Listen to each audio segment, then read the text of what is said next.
Chào mừng bạn đến với Color Matcher. Welcome to Color Matcher. Sau khi cài đặt ứng dụng trên iPhone, bạn cần nhập email của mình để đăng ký. After launching the application on your iPhone, please enter your email to register.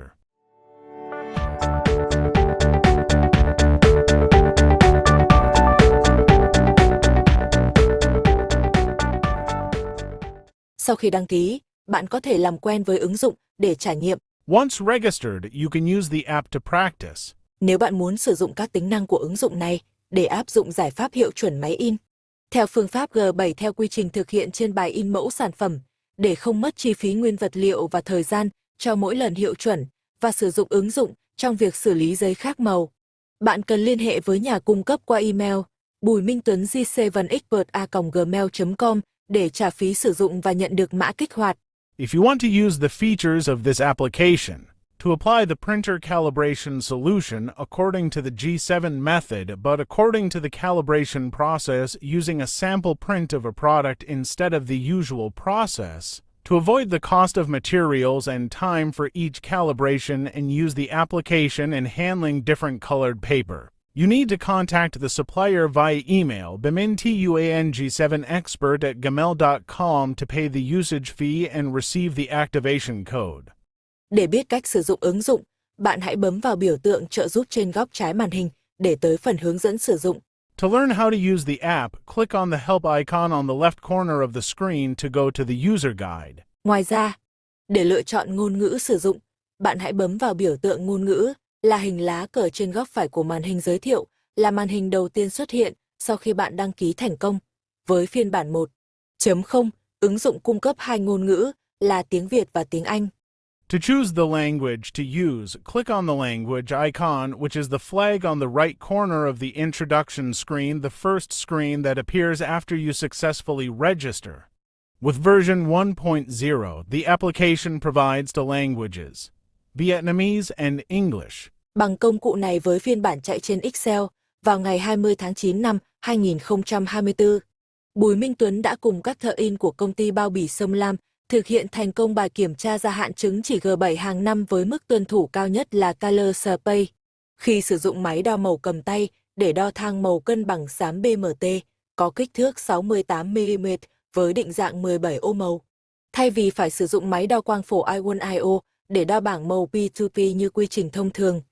Using this tool with the version running on Excel on September 20th, 2024. The Minh Tuấn and the worker of Song Lam Packaging Company successfully done the annual G7 Master Certificate Renewal Test, pass the highest compliance level G7 Master Color Space by using only a handheld colorimeter to measure the BMT gray balance mini strip with a size of 68mm with a format of 17 color cells, instead of having to use the I1IO spectrophotometer to measure the P2P color table as usual.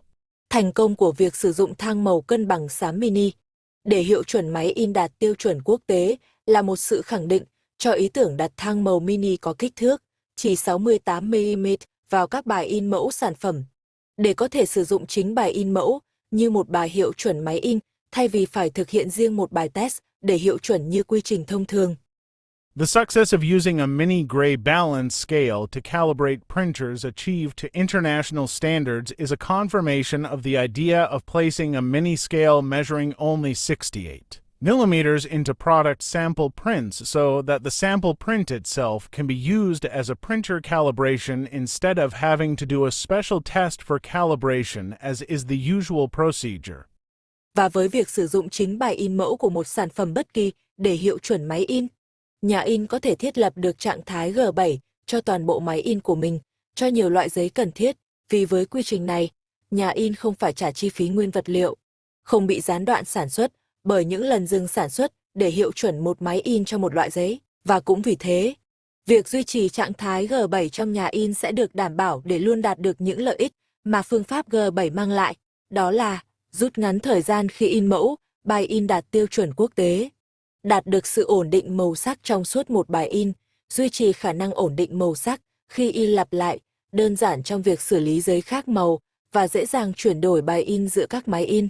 And by using the sample print of any product to calibrate the printer, the printing factory can set the G7 status for all of its printers. For many types of paper needed, because with this process, the printing factory does not have to pay for paper that used to calibrate and is not interrupted by production stops to calibrate a printer for a type of paper. And so, maintaining the G7 status in the printing factory will be easy to always get the benefits that the G7 method brings. That is, shortening the time when printing samples, meeting international standards, achieving color stability throughout the entire print, color stability when repeatedly print. Simplicity in handling different types of colored paper and easy to switch jobs between printers. Đây là một giải pháp mới được giới thiệu và đang được tiến hành bảo hộ sở hữu trí tuệ nếu bạn quan tâm đến ứng dụng. Và giải pháp này, vui lòng liên hệ với Bùi Minh Tuấn, chuyên gia G7+, để được biết thêm các thông tin chi tiết. This is a newly introduced solution and is being protected by intellectual property. If you are interested in this application and solution, please contact BIMIN2 on G7 Plus Expert for more detailed information. Ứng dụng sẽ có mặt trên kho ứng dụng App Store để sử dụng trên iPhone vào ngày 12 tháng 4 năm 2025. The app will be available on the App Store for use on iPhone on April 12, 2025. Xin cảm ơn sự quan tâm của bạn. Thank you for your interest.